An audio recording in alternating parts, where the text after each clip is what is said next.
Hello everyone, welcome to Sanmargaha classes.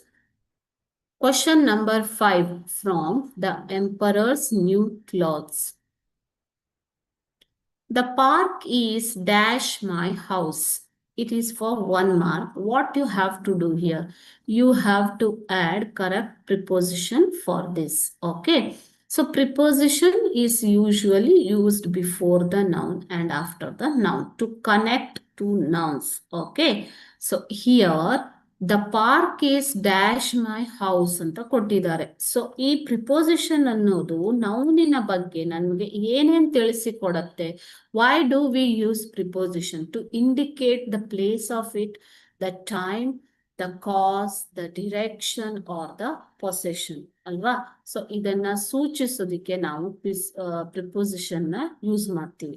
The park is dash my house. Okay, park ನನ್ನ ಮನೆಯ dash ಅಲ್ಲಿದೆ ಅಂತ ಹೇಳ್ತಾ ಇದ್ದಾರೆ ಇಲ್ಲಿ. ಓಕೆ, ಸೊ ಏನನ್ನ ಯೂಸ್ ಮಾಡಬಹುದು? ಆಕ್ಚುಲಿ ಪ್ರಿಪೋಸಿಷನ್, ಯಾವ ಪ್ರಿಪೋಸಿಷನ್ ನ ನೀವು ಯೂಸ್ ಮಾಡಬಹುದು ಇಲ್ಲಿ. ಓಕೆ, ಸೊ ಆಪ್ಷನ್ಸ್ ನೋಡೋಣ. Option A of. The park is of my house. Possession ಅಂತ ಹೇಳ್ತೀವ ಮಕ್ಳೇ, ಆಫ್ ಅಂತ ಹೇಳೋದಿಲ್ಲ ಅಲ್ವಾ. So the park is to my house. It has no meaning. Okay, park is to my house ಅಂತಂದ್ರೇನು?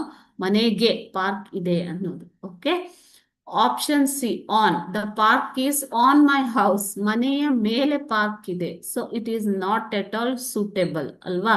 So on ಅಂದ್ರೆ ಮೇಲೆ ಅಂತ ಅರ್ಥ. ಓಕೆ, ಸೊ ನಾವು last option, the park is beside. Beside ಅಂದ್ರೆ ನಮ್ಮ ಮನೆಯ ಪಕ್ಕದಲ್ಲಿದೆ ಅಂತ ಅರ್ಥ. ಓಕೆ, ಬಿಸೈಡ್ ಅಂತಂದ್ರೆ ಪಕ್ಕ, ಬಾಜು. ಓಕೆನಾ. ಸೊ ಇವಾಗ ಯಾವುದು ಕರೆಕ್ಟ್ ಆಗತ್ತೆ ಮಕ್ಕಳೇ? ಪಕ್ಕದಲ್ಲಿ. ಬಿಸೈಡ್ ಅಂತಂದ್ರೆ ಪಕ್ಕದಲ್ಲಿ. ದ ಪಾರ್ಕ್ ಈಸ್ ಎಲ್ಲಿ ಹೇಳ್ಬೋದು?